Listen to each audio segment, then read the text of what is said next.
Welcome to the PubMed Daily Review from May 4th, 2026. Today we scanned 452 new open access papers. Here are the top 5 selected for detailed analysis. Trend 1 of 5, Diverse Biological Systems Research. This trend unifies research exploring the structure, function, and diversity of biological systems, from molecular mechanisms to ecological interactions. This cluster covers 67 papers. Representative work includes influence of MC1 or gene variants on coat color of Indocene cattle breeds beyond domestication, occurrence of levator anguli oculi medialis and retractor anguli oculi lateralis in 4 neotropical canid species, and low climate benefit of Nordic coastal marshes. Site conditions outweigh grazing effects and shape trade-offs between carbon storage and its stability. Trend 2 of 5, Cellular Mechanisms and Therapeutics. Investigating cellular and molecular mechanisms underlying health and disease to inform therapeutic strategies. This cluster covers 98 papers. Representative work includes regulated cell death in idiopathic pulmonary fibrosis, excitatory neurons, and astrocyte-specific dysregulation and aberrant interactions are vulnerable to FCDI as suggested by single-cell spatial transcriptomics, and niacin promotes motor function recovery after spinal cord injury via CAR2. Dependent microglia, immunometabolic regulation. Trend 3 of 5, Human Health and Clinical Assessment. This trend employs diverse methods and technologies for assessing human health, disease, and healthcare experiences across various populations. This cluster covers 130 papers. Representative work includes risk profiles in hospitalized adults based on functional capacity, pressure injury risk, and fall risk. A cluster and multiple correspondence analysis. Extraction of acoustic features via empirical wavelet transform to determine stenosis degree of the left anterior descending artery based on the diastolic heart sounds of 75 participants, and rural indigenous experiences of healthcare services, a scoping review. Trend 4 of 5, Clinical Diagnostics and Interventions.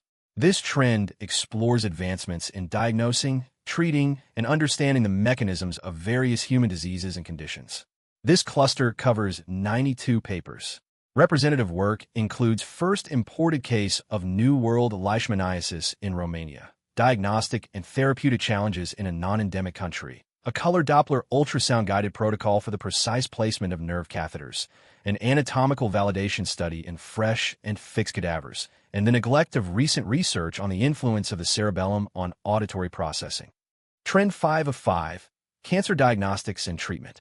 This trend explores innovative diagnostics, diverse treatments, and prognostic factors across various cancers to enhance patient outcomes. This cluster covers 65 papers.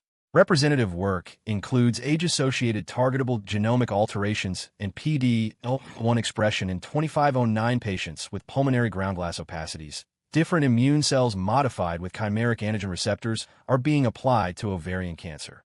Which is the most effective? And differentiation of fat-poor renal angiomyolipoma from clear cell renal cell carcinoma. Diagnostic performance of a novel type of color contrast enhanced ultrasound. Up next, our first paper out of 5, Decoy Nanoparticles and Protein Corona Modulation. A novel frontier in sepsis treatment by Evgenia Denisova and Alessandro Parodi from Scientific Center for Translation Medicine, Sirius University of Science and Technology, Sirius, Russian Federation. Let's break down its key contributions. Sepsis is a critical global health issue, characterized by a dysregulated immune response and high mortality, with current treatments often falling short. This review explores how nanomedicine, specifically through Decoy nanoparticles and protein corona engineering, can offer novel strategies to improve both diagnosis and therapy for this complex condition. We'll delve into how these innovative approaches can modulate the septic response and pave the way for more precise interventions. This comprehensive review synthesized recent literature from the past 6 years, focusing on the application of nanomedicine in sepsis. We examined various nanoparticle designs and protein corona engineering strategies, specifically how they function as decoy systems. The goal was to understand their potential in improving sepsis diagnosis, mitigating inflammation, enhancing drug delivery, and ultimately reducing organ damage in patients and experimental models. Our review identified several promising nanomedicine strategies for sepsis. For instance, Macrophage-like nanoparticles effectively neutralize endotoxins and cytokines, while histone-binding hydrogels sequester harmful histones, both acting as decoys to mitigate inflammation. We also saw examples of mesoporous silicon nanoparticles scavenging cell-free DNA and advanced polymeric systems co-delivering antibiotics and anti-inflammatory drugs. These diverse approaches demonstrate the potential of nanotechnology to address the complex pathophysiology of sepsis.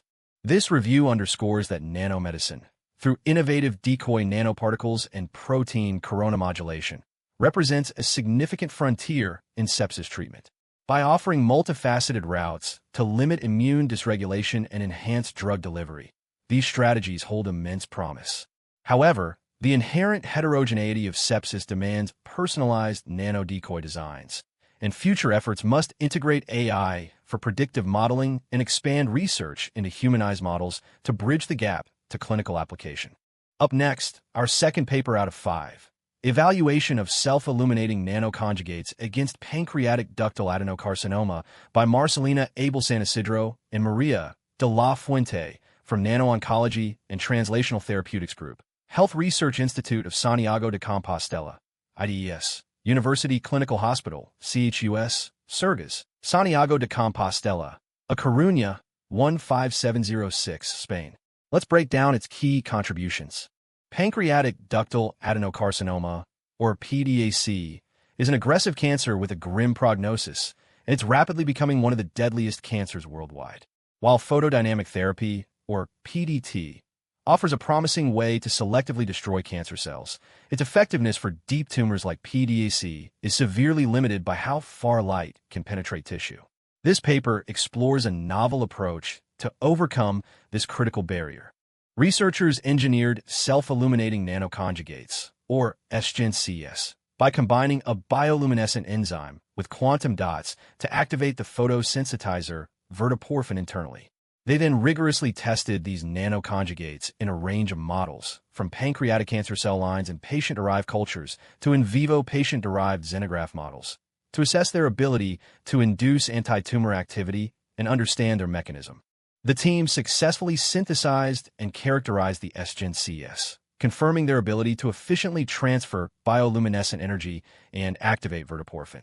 In laboratory tests, these nanoconjugates showed clear anti-tumor efficacy in pancreatic cancer cell lines and patient-derived cultures. Importantly, their therapeutic potential was further validated in living patient-derived xenograft models, demonstrating that this self-illuminating platform can indeed overcome the critical light penetration issues of traditional PDT. This research introduces a groundbreaking approach to photodynamic therapy, offering a way to treat deep-seated tumors like PDAC without relying on external light sources. The successful preclinical validation of these self-illuminating nanoconjugates opens exciting new avenues for cancer treatment. While highly promising, future work will focus on optimizing these nanoconjugates, ensuring their long-term safety, and ultimately moving this innovative technology closer to clinical application. Up next, our third paper out of 5. Analysis of clinical malaria hotspots according to transmission levels in 2 health areas of the Kolondieba Health District, Mali by Ibrahima Bert and Isaac Asagara from Disease Prevention and Control Department and General Directorate of Health and Public Hygiene, Ministry of Health and Social Affairs, Bamako, Mali. Let's break down its key contributions. Malaria continues to be a significant health burden in Mali, with transmission patterns varying greatly across different regions. The World Health Organization emphasizes a high burden to high impact approach, which means we need to pinpoint exactly where the disease is most active. This paper investigates these critical areas, known as hotspots, to help us better direct our efforts. Researchers conducted a retrospective cross-sectional study, analyzing over 35,000 confirmed malaria cases from health registers between 2019 and 2021. They focused on 2 distinct health areas in Mali: Kadiana, a high-risk zone, and Kolondieba Central, a moderate-risk zone. The goal was to map out malaria hotspots and understand how they changed over time, using advanced spatial analysis techniques. The study identified 35,934 confirmed malaria cases over 3 years. In the high-risk Kadiana area, persistent hotspots showed relative risks ranging from 1.8 to 6.3. Even in the moderate-risk Kolondieba Central, a persistent hotspot in Kolondieba town had a relative risk of 1.7 to 2.2. Notably, children aged 0 to 4 years consistently experienced the highest incidence in both regions, underscoring their vulnerability. This research clearly shows that malaria transmission is incredibly varied, even within small geographical areas. It highlights the critical need for highly targeted interventions, moving beyond broad regional strategies. The findings suggest that understanding human movement patterns could be key to disrupting transmission. Ultimately, this study provides valuable insights for optimizing resource allocation and developing more effective, localized malaria control programs in Mali. Up next, our fourth paper out of 5, single-cell imaging analysis, therapeutic modeling, and a phase IB trial validate BCL-2 as a target across heterogeneous castration-resistant prostate cancer by Anbreen Jamrose and Dean G. Tang from Pharmacology and Therapeutics, Roswell Park Comprehensive Cancer Center, Buffalo, New York, USA. Let's break down its key contributions. Castration-resistant prostate cancer remains a significant challenge, with high mortality rates driven by the cancer's ability to resist therapy and adapt. Current treatments, like AR pathway inhibitors, can inadvertently lead to new, resistant cell populations. This study aimed to understand the complex interplay between BCL-2 and AR in prostate cancer evolution, and to determine if BCL-2 could be a universal therapeutic target for these diverse, resistant CRPC subtypes. This research employed a multifaceted approach, starting with detailed single-cell imaging and molecular analyses of patient samples and various preclinical models, including xenografts and organoids. These studies uncovered the intricate mechanisms of BCL-2 regulation by AR.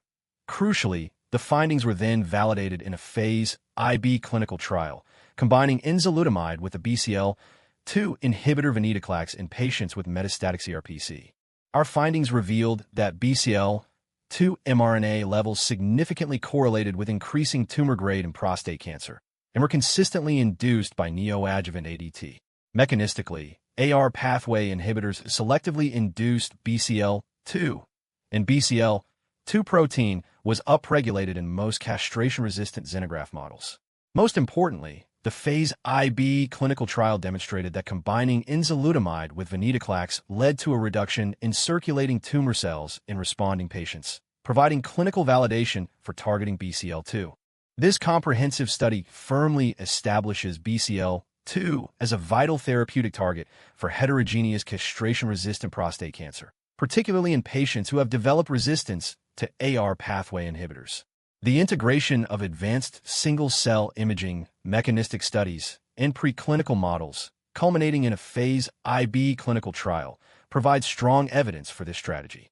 Moving forward, we need to identify which patients will benefit most from BCL-2 inhibition and explore the best combination therapies to improve outcomes for CRPC patients.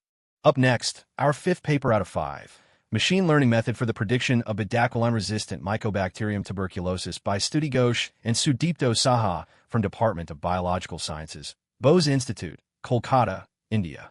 Let's break down its key contributions. Tuberculosis remains a major global health challenge, and the emergence of drug-resistant strains, particularly to newer drugs like bedaquiline, is alarming. We currently lack a comprehensive understanding of how Mycobacterium tuberculosis develops resistance to bedaquiline, making effective treatment difficult.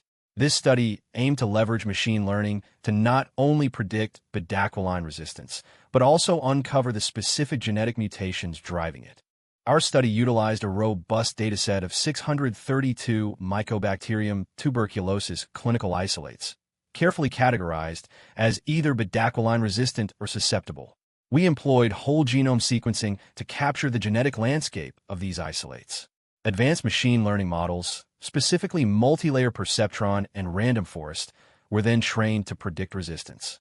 Crucially, we integrated explainable AI techniques like SHAP to pinpoint the exact genetic mutations contributing to this resistance. Our machine learning models demonstrated strong predictive capabilities. The multi-layer perceptron model achieved an impressive accuracy of 83.6% in predicting bedaquiline resistance, with both MLP and random forest models showing an AUC of 0.87. Beyond prediction, our explainable AI approach led to a significant discovery: We identified 15 previously unknown antibiotic-resistant genes and 4 intergenic regions that are strongly associated with bedaquiline resistance. This study highlights the immense potential of machine learning and whole genome sequencing to rapidly and accurately predict bedaquiline resistance, which is crucial for guiding treatment. The discovery of 15 novel resistance genes significantly advances our understanding of how tuberculosis evades this critical drug. We've also developed user-friendly tools to make this technology accessible.